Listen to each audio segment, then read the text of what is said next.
Soy conocida como la reina y durante 7 años fui mucho más que una simple sicaria de la familia michoacana. Era la estratega, la que movía las piezas en el tablero cuando nadie más se atrevía a pensarlo. Hoy, después de tanto silencio, después de tantas noches sin poder cerrar los ojos, he decidido contar la verdad sobre la operación que cambió para siempre el destino de Michoacán. Una operación que yo misma diseñé, coordiné y ejecuté, y que me persigue hasta el día de hoy. Todo comenzó en 2019, cuando las tensiones entre la familia y los Viagras habían llegado a un punto de no retorno. Llevábamos meses perdiendo territorio. Nuestros puntos de venta caían uno tras otro, y la presión de arriba era insoportable.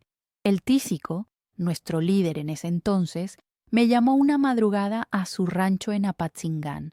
Recuerdo perfectamente esa noche porque fue cuando mi vida cambió para siempre. Reina, me dijo mientras caminábamos entre los aguacates, necesito que hagas algo que nadie Puede hacer. más, algo que les demuestre a estos cabrones que la familia sigue siendo la familia. Sus ojos tenían esa mirada que conocía bien, la misma que veía antes de las operaciones más sangrientas. Quiero que planees algo que los deje temblando, que haga que hasta el gobierno nos respete.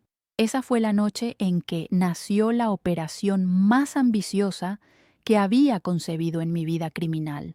Durante 3 semanas estudié cada movimiento de nuestros enemigos, cada patrulla de las fuerzas federales, cada ruta de escape posible. Mi red de informantes se extendía desde Morelia hasta Lázaro Cárdenas, y cada uno me alimentaba información vital: horarios de cambio de guardia, vehículos utilizados, puntos ciegos en la vigilancia. La operación se llamaría Tormenta Púrpura, un nombre que elegí porque el púrpura era el color de la realeza, y yo era la reina de este tablero de ajedrez mortal. El plan era simple en concepto, pero devastador en ejecución. Golpearíamos simultáneamente en 5 estratégicos puntos de Michoacán, causando tal caos que las autoridades no sabrían dónde dirigir sus fuerzas, mientras nosotros tomábamos control de zonas clave que habían estado en disputa durante meses. El equipo que seleccioné constaba de 40 sicarios divididos en 8 células de 5 personas cada una. Cada célula tenía un líder de confianza, gente que había trabajado conmigo antes y que sabía que mi palabra era ley. Entre ellos estaba el Chango, un tipo de Uruapán que podía matar con la güera, una mujer tan letal como yo, pero con menos cerebro para la estrategia, y el profesor, un ex militar que se había unido a nosotros después de que el ejército lo traicionara. Durante semanas, preparé a cada célula para su misión específica. Los entrenamientos eran brutales, realizados en ranchos abandonados en la sierra, donde el sonido de los disparos se perdía entre los cerros. Cada sicario sabía exactamente qué hacer, cuándo hacerlo y cómo escapar. No había margen para el error porque yo no toleraba la incompetencia. La fecha elegida fue el 15 de marzo de 2019, un viernes que quedaría marcado en la memoria de todos los michoacanos. A las 3:47 de la madrugada, cuando las ciudades dormían y las patrullas estaban en sus momentos de menor alerta, comenzó el infierno que yo había orquestado. La primera célula atacó el cuartel de la Policía Estatal en Zitácuaro. 5 camionetas blindadas rodearon el edificio mientras lanzagranadas y fusiles de asalto convertían la tranquila madrugada en una zona de guerra. El Chango lideró el asalto con una precisión que me enorgulleció. Sabían exactamente dónde estaban las cámaras, cuáles eran los puntos débiles del edificio y cómo neutralizar las comunicaciones antes de que pudieran pedir refuerzos. Mientras Zitácuaro ardía, la segunda célula ya estaba en posición en Apatzingán, donde atacaron simultáneamente 3 puntos de venta de los Viagras. No era solo eliminar a la competencia, era enviar un mensaje. Cada cuerpo que quedó en esas calles tenía grabado en la frente una F de la familia. Era mi firma, mi forma de decirles a todos que la reina había regresado al tablero. La tercera fase del plan se ejecutó en Uruapan, donde mis muchachos tomaron control de la central de autobuses. Esto no era solo por territorio, era por logística. Quien controla el transporte controla el movimiento de mercancía, y la mercancía era nuestro negocio. Durante 4 horas, ningún autobús entró o salió de Uruapan sin nuestro permiso. Cobramos nuestro derecho de piso a cada transportista y quien se negaba, bueno, digamos que ya no necesitaba transportar nada. Pero la joya de la corona fue lo que sucedió en Morelia. Mientras todas las fuerzas de seguridad corrían como gallinas sin cabeza entre Zitácuaro, Apatzingán y Uruapan, mi célula más experimentada ejecutó el golpe maestro. Liberamos a 18 de nuestros hermanos del penal de 1000 Cumbres. Había sobornado a 3 custodios clave durante Esa madrugada meses recibieron y su pago completo. La operación de la cárcel fue quirúrgica. Sabíamos exactamente en qué celdas estaban nuestros hombres, conocíamos los horarios de rondín de cada guardia y teníamos las llaves de sectores enteros. En 25 minutos, 18 sicarios de alto nivel de la familia estaban libres y armados. Entre ellos estaba el Lobo, mi lugarteniente más leal, quien había sido capturado 6 meses antes con 2 toneladas de cristal. El quinto y último golpe fue personal. Mientras el caos consumía medio Michoacán, yo personalmente me encargué de ajustar cuentas con el Coyote, un exmiembro de la familia que nos había traicionado y ahora trabajaba para los Viagras. Lo encontré en su casa de seguridad en Pátzcuaro, creyendo que estaba protegido mientras la guerra se libraba en otras ciudades. Entré sola a esa casa, como siempre hacía cuando se trataba de traiciones personales. El Coyote estaba cenando con su familia cuando aparecí en su comedor. La expresión de terror en sus ojos cuando me vio todavía me provoca satisfacción. «Reina», susurró, «yo puedo explicar, pero yo no había venido a escuchar explicaciones. Había venido a cobrar una deuda de sangre. Coyote», le dije mientras jugaba con mi pistola, «cuando te uniste a la familia, juraste lealtad hasta la muerte. ¿Recuerdas esas palabras?» Él temblaba. Sabía que no había escape. Sus hijos, 2 niños pequeños, lloraban en los brazos de su esposa. Yo no era un monstruo. Nunca toqué a la familia. Pero él tenía que pagar. Le di 10 minutos para despedirse de sus hijos. Fue cruel, tal vez, pero necesario. En nuestro mundo, la traición tiene un precio, y ese precio siempre se paga en sangre. Cuando terminó de abrazarlos, lo llevé al patio trasero. Sus últimas palabras fueron una súplica por su familia. Yo le aseguré que estarían protegidas. Mi guerra no era con niños inocentes. Un solo disparo en la nuca, limpio, rápido, sin sufrimiento innecesario. Clavada en el pecho con una nota, «La traición se paga con sangre. Atentamente, la reina». Era importante que todos supieran quién había ejecutado la sentencia. Para cuando el sol salió el 15 de marzo, Michoacán era un polvorín. Las carreteras estaban bloqueadas por retenes militares, los hospitales se llenaban de heridos y el gobierno estatal había pedido apoyo federal.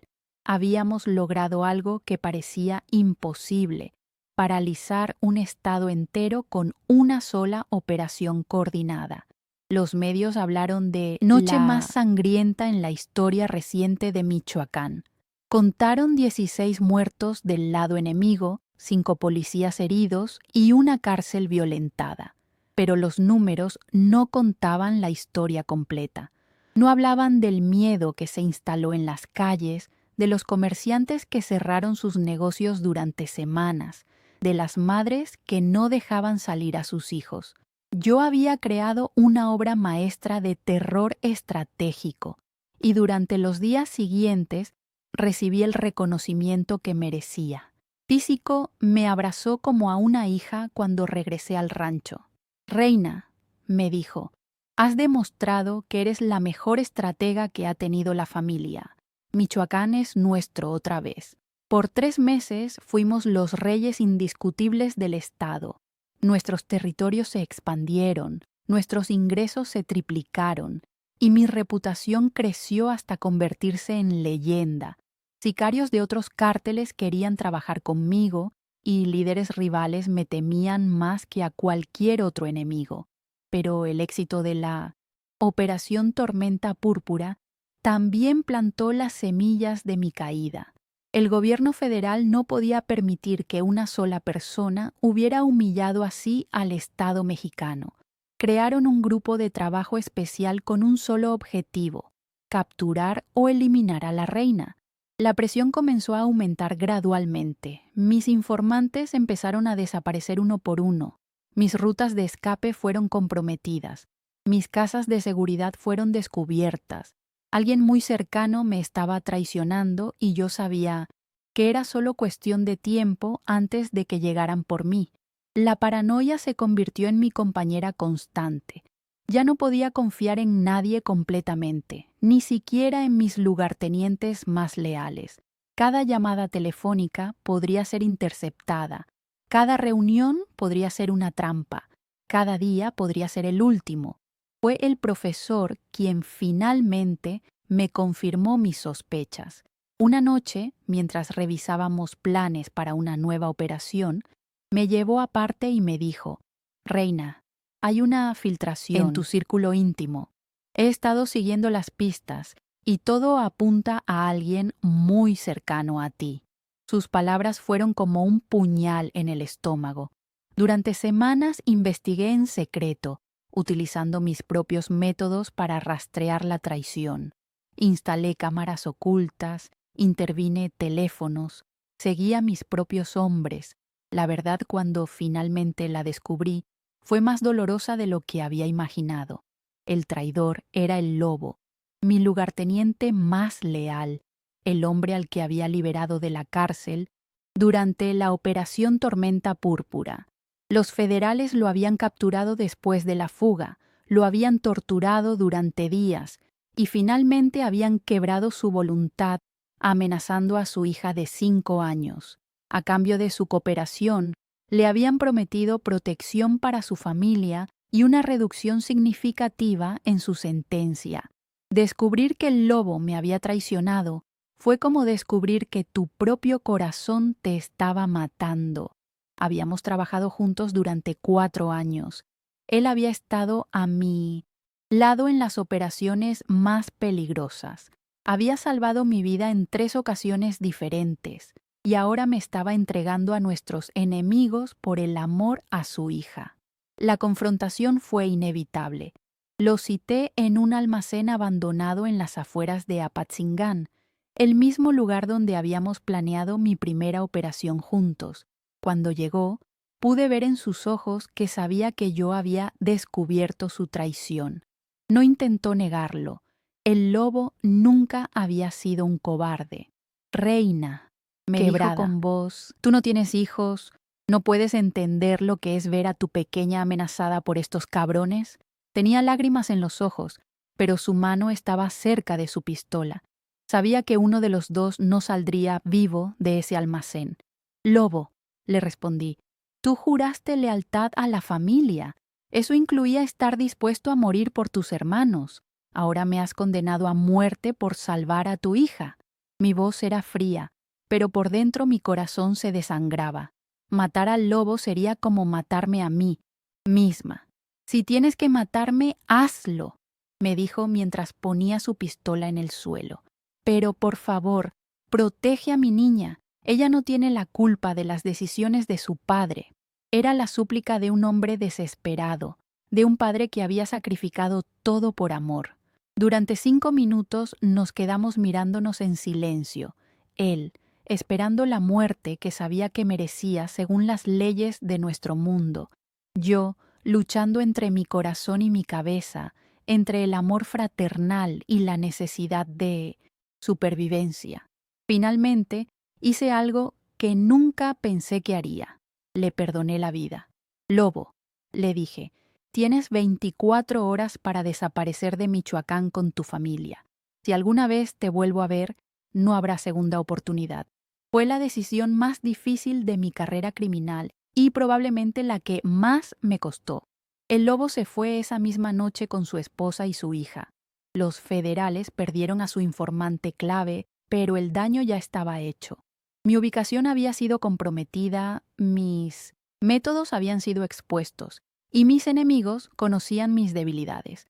La cacería final comenzó el 12 de agosto de 2019. Un operativo conjunto entre federales, estatales y militares rodeó mi última casa de seguridad en Mújica. Era un rancho que había sido de mi familia durante generaciones, el lugar donde me había criado antes de entrar al mundo del narcotráfico. Era apropiado que mi historia terminara donde había comenzado.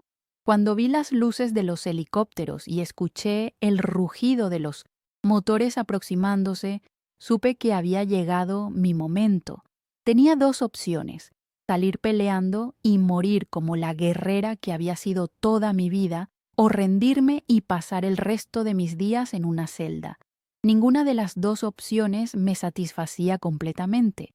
Durante 4 horas resistí el asedio con los 5 sicarios que quedaban conmigo.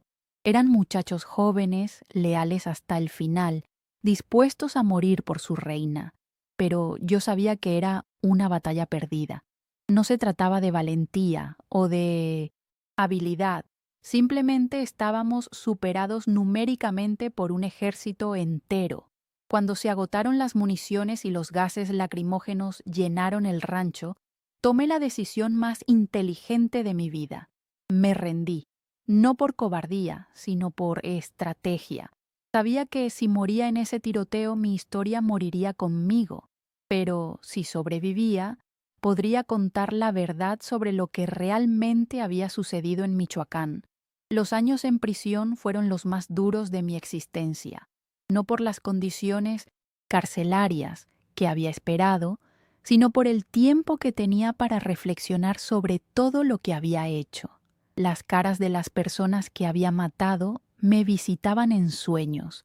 Las familias que había destruido pesaban en mi conciencia como piedras, pero también era consciente de que había sido parte de algo más grande que yo misma.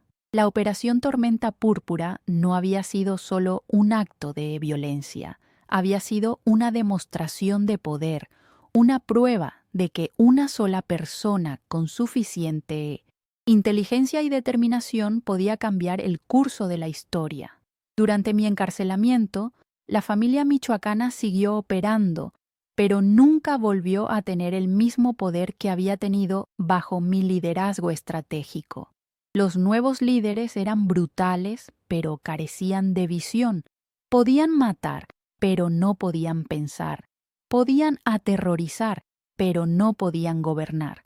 Los Viagras, nuestros enemigos principales, tampoco pudieron llenar el vacío de poder que había creado mi captura. Michoacán fragmentó en pequeños grupos sin coordinación, cada uno luchando por sobrevivir en lugar de prosperar. El caos que había creado con la Operación Tormenta Púrpura había sido reemplazado por un caos diferente pero igualmente destructivo. Después de 5 años en prisión, fui liberada por buena conducta y colaboración con las autoridades. No me convertí en informante, simplemente proporcioné información sobre células desmanteladas y operaciones pasadas que ya no podían afectar a nadie vivo. Mi cooperación fue estratégica, calculada para reducir mi sentencia sin comprometer a hermanos que aún estuvieran activos. Hoy vivo en una ciudad pequeña cuyo nombre no puedo revelar por razones de seguridad. Trabajo en un negocio legítimo, pago mis impuestos y mantengo un perfil bajo. Pero las cicatrices de mi pasado nunca desaparecerán completamente. Cada sirena que escucho me hace recordar esas noches de guerra, Cada noticia sobre violencia en Michoacán me transporta a esos días cuando yo era la arquitecta del caos. ¿Me arrepiento de lo que hice? Es una pregunta compleja que no tiene una respuesta simple. Me arrepiento del dolor que causé a familias inocentes. Me arrepiento de haber contribuido a la cultura de violencia que todavía plaga a México. Me arrepiento de haber perdido mi humanidad en el proceso de convertirme en una máquina de matar, pero no me arrepiento de haber protegido a mi gente cuando era necesario.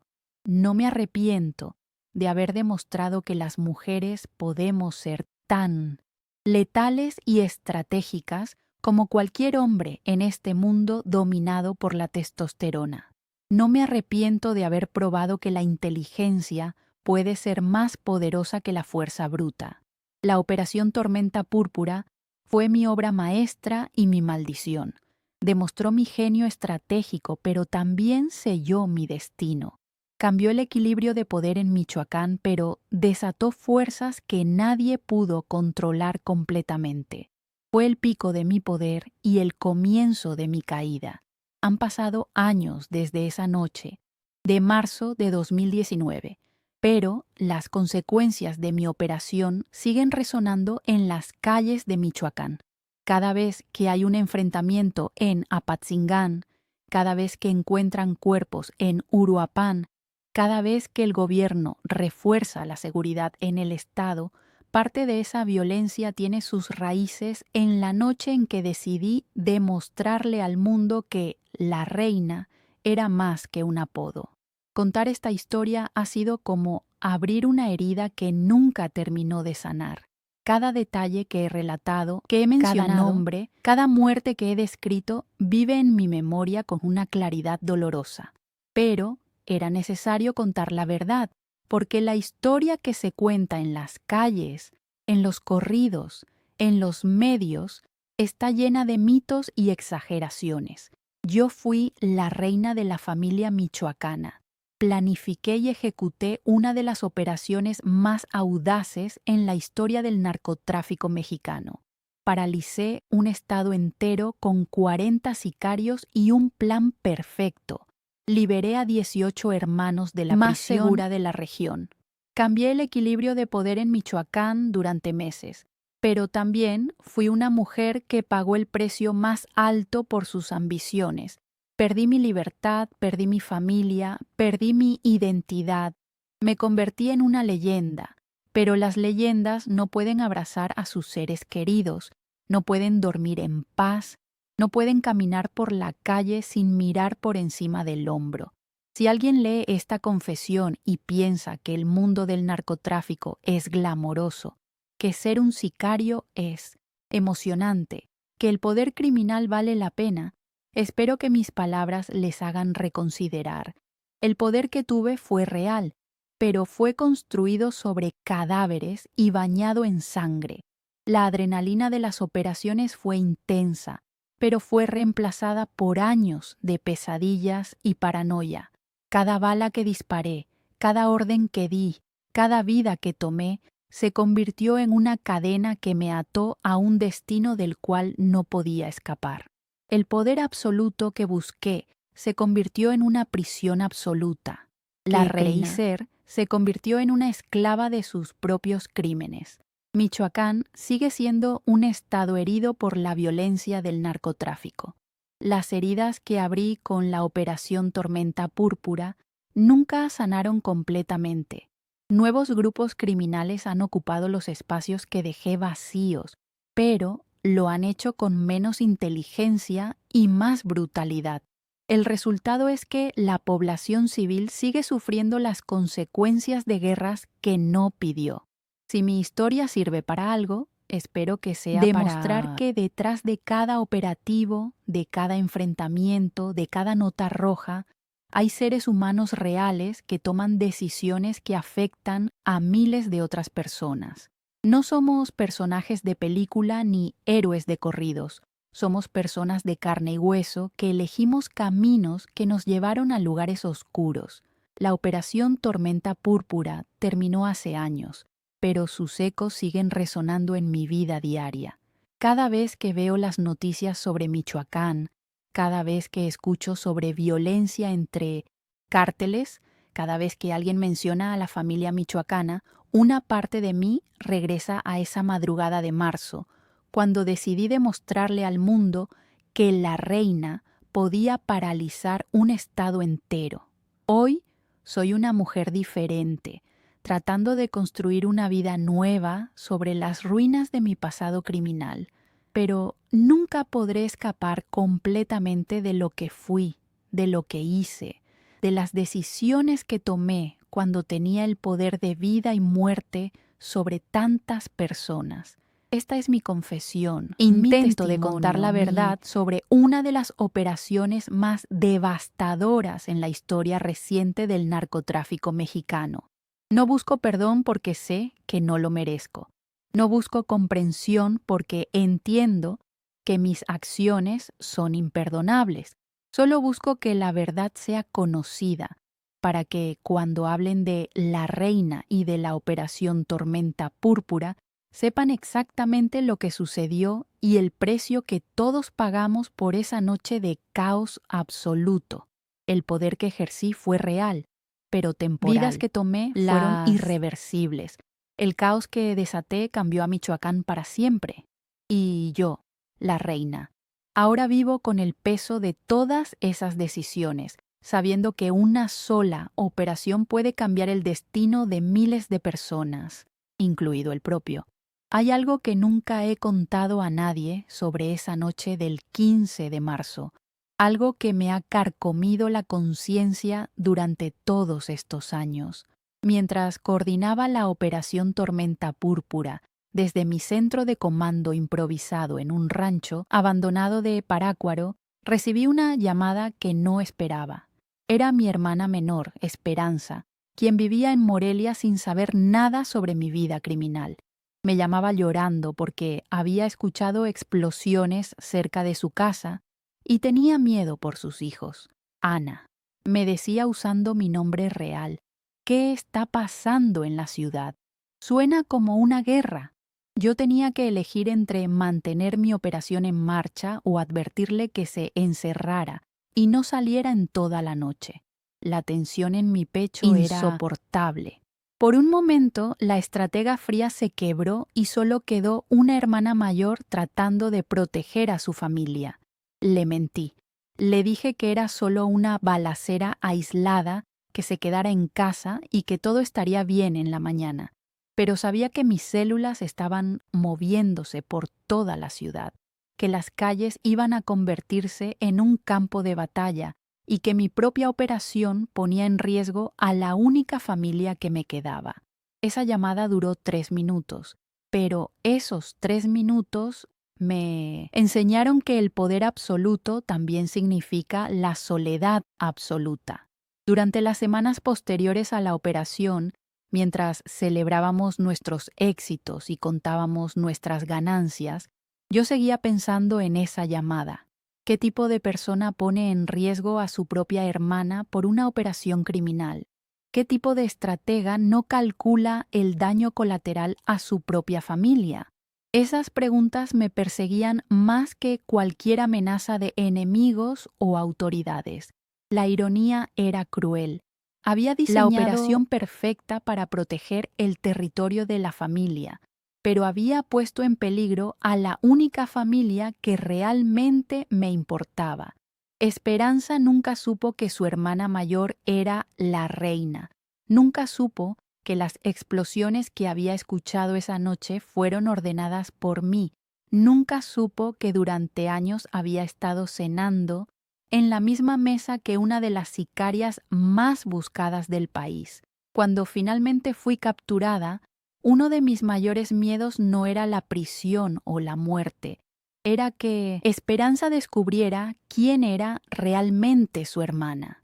Durante el juicio, los medios publicaron mi fotografía en primera plana con el título La Reina del Terror. Esperanza me vio en las noticias y entendió por qué había estado ausente de su vida durante tantos años. ¿Por qué siempre tenía excusas para no ir a los cumpleaños de sus hijos? ¿Por qué nunca podía visitarlas sin avisar? La última vez que hablé con mi hermana fue a través de la reja de la prisión. Vino una sola vez, 2 meses después de mi captura. No me gritó, no me reclamó, no me juzgó. Simplemente me miró con una tristeza tan profunda que me partió el alma. Ana, me dijo, siempre supe que algo no estaba bien, pero nunca imaginé esto. ¿Cómo pudiste vivir con tanto secreto durante tantos años? No tuve respuesta para esa pregunta entonces, y sigo sin tenerla ahora. ¿Cómo le explicas a alguien que amas que elegiste un camino que podría haberla matado? ¿Cómo le dices a tu hermana que mientras ella criaba a sus hijos y trabajaba honestamente para salir adelante, tú estabas planificando operaciones que sembraban terror en las mismas calles donde ella caminaba? Esperanza se fue esa tarde y nunca regresó. No la culpo. Yo también habría hecho lo mismo en su lugar, pero su ausencia se convirtió en el castigo más severo que recibí. Todas las sentencias judiciales, todos los años de prisión, toda la persecución policial, no se comparaba con el dolor de haber perdido para siempre a la única persona que me amaba sin condiciones. Ahora, mientras vivo esta nueva vida tratando de ser una persona diferente, pienso mucho en las lecciones que aprendí demasiado tarde. El poder criminal es seductor porque te hace sentir invencible, pero esa invencibilidad es una ilusión que se paga con la soledad. Al final, cuando todo se derrumba, cuando los aliados te traicionan y los enemigos te persiguen, lo único que realmente importa es la familia que perdiste por el camino. Y esa es una pérdida que ninguna operación exitosa, ningún territorio conquistado, ningún respeto ganado a base de miedo, puede compensar jamás. Hace 3 meses recibí una carta que cambió todo lo que pensaba sobre mi legado. Era de la hija del coyote, la niña que había quedado huérfana después de que ejecuté a su padre por traición. Ahora tiene 18 años y me había estado buscando durante años.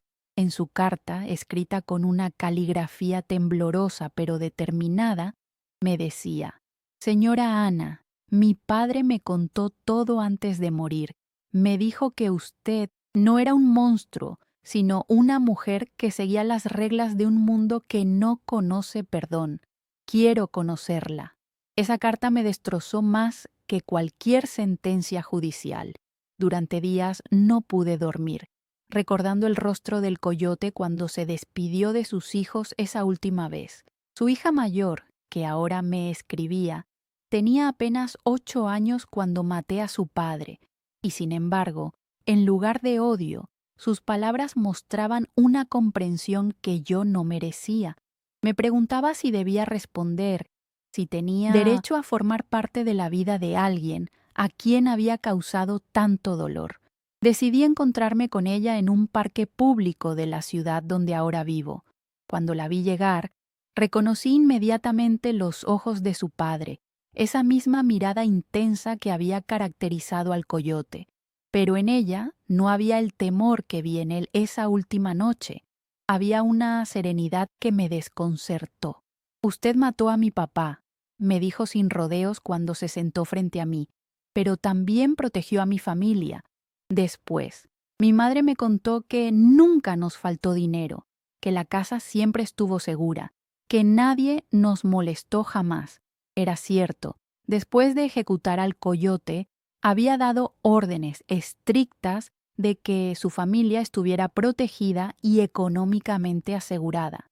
Era parte de mi código personal. Los hijos no pagan por los pecados de los padres. Durante años, sin que ellas lo supieran, había enviado dinero mensualmente y había mantenido guardias discretos vigilando su seguridad. Había creído que era una pensión del gobierno. Nunca supo que provenía de la mujer que había matado a su esposo. «No vine a perdonarla», me dijo la joven con una madurez que me impresionó. «Vine a entender. Mi padre eligió traicionar a su gente y usted eligió hacer cumplir las reglas de ese mundo. Ambos tomaron decisiones que tuvieron consecuencias. Pero usted también eligió protegernos después, y eso me dice que no es la bestia sin corazón que describen en los periódicos. Sus palabras me hicieron llorar por primera vez en años. Aquí estaba la hija de un hombre que había matado, ofreciéndome una comprensión que ni yo misma me había dado.